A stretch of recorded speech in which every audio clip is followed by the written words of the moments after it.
Well, hello there, everybody. This is the currently unnamed podcast that I'm just going to call the Roe Jogan Experience for fun here, because you know parody reasons. But I am Joseph Yell. I'm an undergraduate student here at North Carolina Central University, and I'm also in the 3+1 program for the graduate school as a public administration student. And I'm here with my colleague, Destiny, and we're going to talk about a very interesting book called Manchild in a Promised Land by Claude Brown. Now, I think this book is particularly interesting right now, given we are 2 years to the day almost past the George Floyd uprising. And I think that this book describing, what it was like to be, a black man in a world that is extremely hostile to his existence and him trying to find his place in that world, I think is a very useful tool for analysis. I think it's very useful in terms of understanding that really things have not changed that much. When you see some of the stuff in this book, especially if obviously I can't reflect on that experience being a white guy, but from friends of mine all across Central, I've definitely heard like many experiences like this. And it really goes to that adage of like history doesn't really change. It never really happened, right? So some background on Mr. Brown. He has written two books. One, this being the main one that got the most popularized. It was written in 1965, right in the heart of the civil rights movement, which I think dates this book in a very interesting way. Because if you as you read the book, you see several of the way that he writes is very of that era. Like he uses the word cat a lot. It kind of in a weird way, because this book is supposed to be taking place during the 40s and 50s, and he uses very 60s slang. So it's kind of a fun, revealing note that it's a fictionalized account. Also, I mean, Claude Brown, he's a writer. He wasn't really like active political activist, was mostly a lecturer, talking about these books, talking about these experiences. So political affiliation for him is less overt. I would definitely say he's more of what I would call like a liberal academia kind of mindset, but also kind of trending on that like activist writer bend that you see a lot of people do. So like I put him in like a similar vein of like Ta-Nehisi Coates. I would put him in like the same vein um as writers like him. But I think that if we look at the actual let's see here. I'm going through my notes here. Um, just making sure I'm not missing anything, because man, this thing was a hefty tome. I think it was like 400 pages or something crazy like that. It was a very, very thick book to get through. Um, and yeah, so I mean, Claude Brown, this, as I mentioned previously, this was kind of a fictionalized account of his life. He's talked about some aspects of what was true and was stretched, but truly this is reflective of his life experience, which I think is what the most why this grabs so many people during the era. And some interesting facts: this book was banned expansively in the 70s for its pornographic, it's described as pornographic by let's be honest, white writers, and people in the in the academic sphere that exists when this book came out, because I think it was a very real look at people's living experiences during this time. And I think that that's truly what grabbed people. But it's I believe the exact words used here was pornographic literature from the Chicago Daily Defender that said had 428 instances of impure words. The book was banned also in a Massachusetts high school in 1974 because it found the language was, quote, filthy, which is, interesting. I think that we've gotten away from banning books as the time has gone on, but this is an interesting time capsule to a certain like era in history of like when people say things that are too real, that very often gets conflated with pornography and things like that. But Destiny, I will pass it off to you to kind of give us a general rundown of the book, and please feel free to introduce yourself and talk about yourself as So my well. name is Destiny Graham, and I am a junior, upcoming junior at North Carolina Central. My major is kinesiology. My views about the book, I totally agree with you. He definitely, I feel like he stretched the truth a little bit, but he did touch base on the way people viewed Black folks viewed things back in that day, like like Harlem. In the title of the book was Manchild of the Promised Land. Promised Land is supposed to be Harlem, and I know Black people viewed Harlem or New York in general as like a utopia, or like a place where they can have freedom, they can have like get away from Jim Crow laws, just get away from the South in general. But Harlem, once they got there, I feel like they realized Harlem was it as it seemed to be, as people made it seem like, Um, but I'm sorry. No, no, no. Sorry. We were doing so good. No, you're doing fine. It's good, but to piggyback on that You point, can edit I that. think yeah, no, I think to piggyback on that point, I think this is like very much the generation that was coming off the heels of the Great Migration, Mhm, coming from the South and migrating to the North to this promised land, right? That it was going to be the I think throughout the book it refers to in a very biblical sense, and I think this book very interestingly talks about religion in a very honest way, mhm, and how as a black youth, it can how he viewed it, or at least as reflective as he viewed it, as this kind of almost like a comforting yeah. tool to the horrors that were going on around, Sonny, which is the character of the book that it uses as a stand-in for Claude Brown, talks Mhm, about very often how uncomfortable religion makes him, how he just sees it as weird, and as just something you did, right? Something as he accepted, whereas so many of the adults around him were very religious, very um his father, who is a particularly a villainous character in this book in a lot of ways, even he is very religious, and does his faith in his own way, and often not necessarily mocks openly, but kind of has an antagonistic relationship with his mother about how she views her Christianity, and how it's very much that very Baptist way of looking at Christianity, of like letting the Lord into your body and like kind of letting it flow, and expressing that through grand gestures, and very often seizures or whatever. Like I was raised in the Lutheran church, so that was not my experience. Mine was a much more Catholic like experience, but this is I've seen in as I grew up in the Lutheran church, there were more evangelical elements, and this is a very evangelical way of religion, mhm, and which is much more interesting when he later talks about in the book about his interactions with Black Muslims and the Muslim Brotherhood, how mhm. he views that. But yeah, I think that this I can book. definitely Mm, relate, like, um, his upbringing, mm, because of, my parents are very part of the Christianity, especially my grandparents at that. So I can definitely, like, relate to what how he's feeling and why he feels uncomfortable about it. Because sometimes, I mean, yes, I am a Christian, but sometimes I don't go from word from word of what the Bible says. mm. I can definitely understand why he says it makes him feel uncomfortable.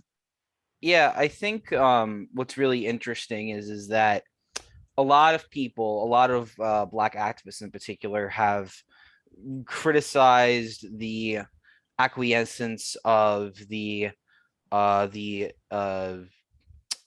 formerly enslaved population here in America, because Christianity is basically being viewed as the religion of the white man, right? And this was very much in during Claude, when he wrote this book, that the Black Panthers in particular were very critical of the frequency of and adherence of Black people in general to Christianity and its orthodoxy, and kind of view it in that very Marxist way of, as it is the opiate of the masses, right? That it is used to placate and keep people down. And I think here's two very interesting quotes from the book that I had copied down during what that relates to this. The black man's got no business with Christianity. They even got us looking at some white Jesus. Jesus was black. It says so in the Bible. It says that Solomon was black. It says that Moses was black. But here they are. They've told us a lie. They took the Bible and rewrote it for themselves, telling us that they were white, so we'd be looking up to them for being white. If you look up to Jesus and Jesus was white, you got to look up to these white men because they're white. I like that. To me, really encapsulates Sonny's relationship in the book to Christianity like a lot. Yeah. And how there is this like, and I relate this very much. And for those of you who haven't read Malcolm X's autobiography, I really recommend it. It's a fantastic book. It's probably one of my favorite books of all time. Very similar to Sonny's journey in this book of being a criminal and stealing things and doing all these bad things for survival, which is kind of something that's not talked about as much in this book. It's touched on briefly in parts. Sonny often refers to it as that's what you just do for fun or whatever, but I mean also very much it was for survival. He talks about, there's this anecdote within the first chapter about I believe the kid's name was Bucky, about how he was hungry all the time, and this fight he got into with his sisters over an egg, and how Sonny couldn't see what the big deal was about this one egg, but this family was clearly much poorer than Sonny's was, and it was just this. I had to remind myself. I don't know how you feel about this.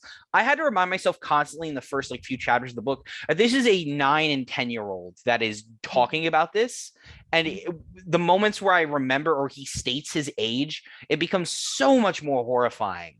That really that this has been talked about in many writings from black authors, is that often black youth are forced to become adults at very young ages, out of necessity, not because they want to. And specifically the way that it talks about like just how casual even like sexual acts were between these, once again reminder, 9, 10, 13 year olds, and it was just seen as a thing that just happened and nobody ever really questioned it beyond their parents frowning upon it, or they would just often respond with just beatings. And that's the other thing, this is a very violent book for someone that Sonny himself even states he doesn't want to kill anybody, but he is constantly assaulted by everybody around him that just sees it as a way to correct his behavior, and it just makes him more bitter and angry.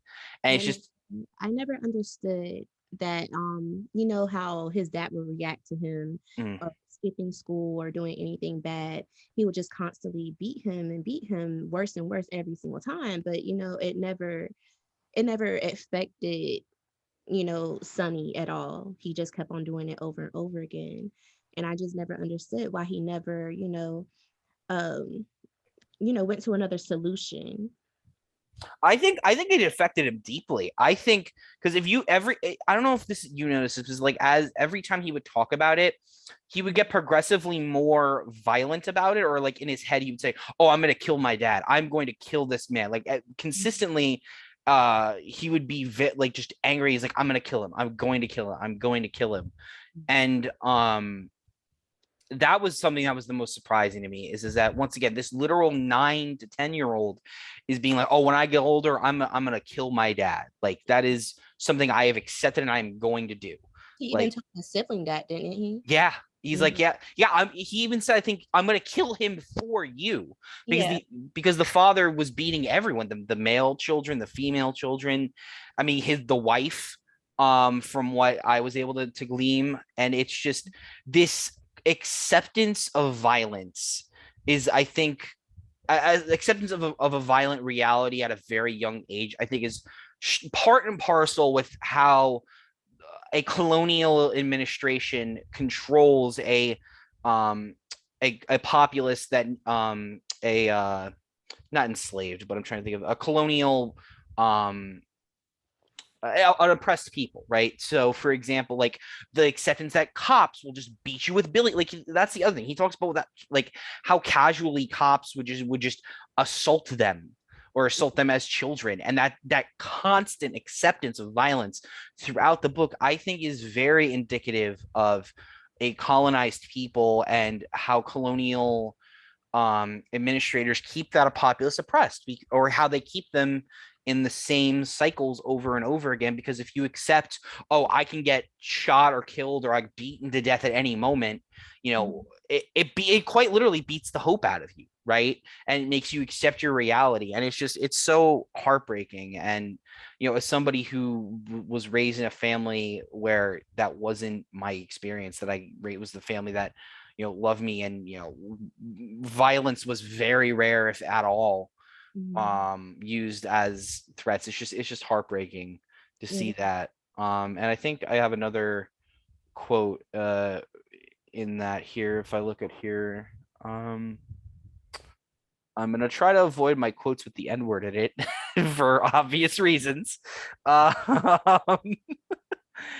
um, so let's see, here it is. So this is, he very often throughout the book, he's running away from home. I think what he calls it, a catting out, I think is what he calls it. that's what it is. And there's a line in the book here that's short and sweet, but I think it's really the really the thesis of the entire book. For where does one run to when he's already in the promised land? I remember when I heard that, like I had to stop the book and really just think about that for a second, and Mhm. just it I can't just think of the another word. It's just heartbreaking. Like Yeah. I don't know what your experience is over the last few years with all of everything going on in terms of racial justice and whatever, and it's just like it's so hard to find hope now. It really is. And that quote right there really just drives home that there was this promise, right? This promise of from America to its oppressed people, that this slavery stuff was over and you're going to be accepted into the American experience. And it just feels like for every time that it was attempted, it was just never America's heart, white America's heart was just never in it. And I totally agree with you because every time it seems like every time they try to give us an inch, they take it right back. Like recently, you heard about, did you hear about the Buffalo shooting? Yeah, yeah, Yeah. Um, I seen the video. It was definitely heartbreaking. I even cried because like, people it just seems like we don't get better. It yeah, seems like, they just it seems like it's just, it's not going to get better at all. It's for Black people, I feel like we just have to, and I hate to say it, but we just have to, like, accept the world that we have been brought into. But yeah, like, they can't put every single one of us in a category. They say, oh, they have their stereotypes about us, and not everyone is not like that. It's like we're good people, at least some of us. But a lot of people just wasn't raised that way. yeah. And I think that's something about the drug usage. That's another big element of this book. And here's another quote for that. Um, there was always a chance somebody would say, well, he died. That cat took an OD, an overdose of heroin, or he was pushed out the window trying to rob somebody's apartment, or shot 5 times trying to stick up the place to get some money for drugs. Drugs were killing just about everybody off one way or another. It had taken over the neighborhood, the entire community, and I didn't know I didn't know of one family in Harlem with 3 or more kids between the ages of 14 and 19 in which at least one of them wasn't on drugs. This was just how it was. Like, And that because they're so young. yeah, it's and I giving credence to like conspiracy theories and things like that, right? It was one of the big, I would say cultural memes slash jokes slash, let's be honest, real things of like how the government pushes drugs into these communities, and how Mhm. the crack and coke epidemic in the 80s was flown in by planes with Pablo Escobar and the Reagan's administration's acceptance and pushing of it to keep and oppressed people down. And it's when you see things like this, it's like, how can you not come to the conclusion with how pervasive it is that a government that does not care is not in some way involved in this, right? Or is not in some way just okay with it, even if it's not a direct hand, right? Just it's a acceptance of, well, that's just how they are. And it's always the they part of it, the otherization, the taking away of the humanity, that I think is one of the other big takeaways from this book is that throughout the book, Sonny calls himself and others call him a devil, a Yeah. child. Like, there are so many times where there's like this faintest bit of hope that this kid is going to get help, or somebody shows him a kindness, or somebody takes. I particularly, I think about the German woman when he was in the kids home that was older, and I think was in a concentration camp during World War II and had come out, and he had just told her that he loved her or whatever, right? Mhm. And he was talking with this woman, and you could just hear this woman going over her life and how much she misses her house and all this stuff, and just showing her humanity to this kid, and you can hear Sonny turn away from this sexual way of looking at this woman to this genuine seeing of another human being, and like even him questioning elements of himself to the point where he's like, I'm gonna give this woman a gift, I'm gonna paint her a painting, right? Mhm. Because she loves painting, and he goes and does it just because he feels this moment of connection, that this kid is just seeking humanity from people.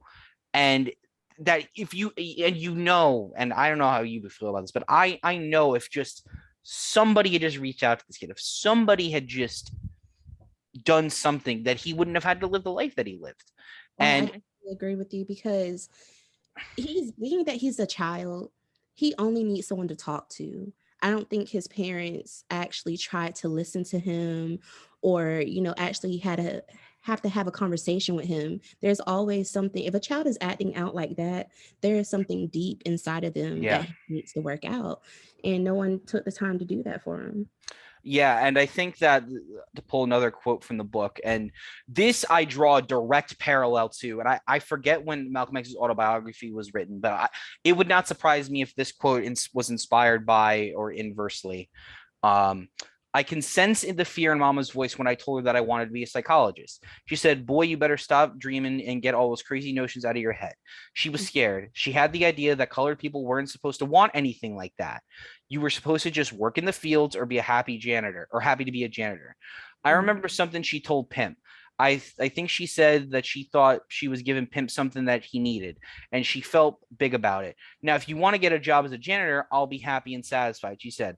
I jumped up when she said this, and I said, doesn't it matter whether he's satisfied or not, or doesn't it matter whether he's satisfied or how he feels about it? Mama and Dad looked at me as if in 2 minutes time I'd already been ready for Bellevue, or maybe they better call right away.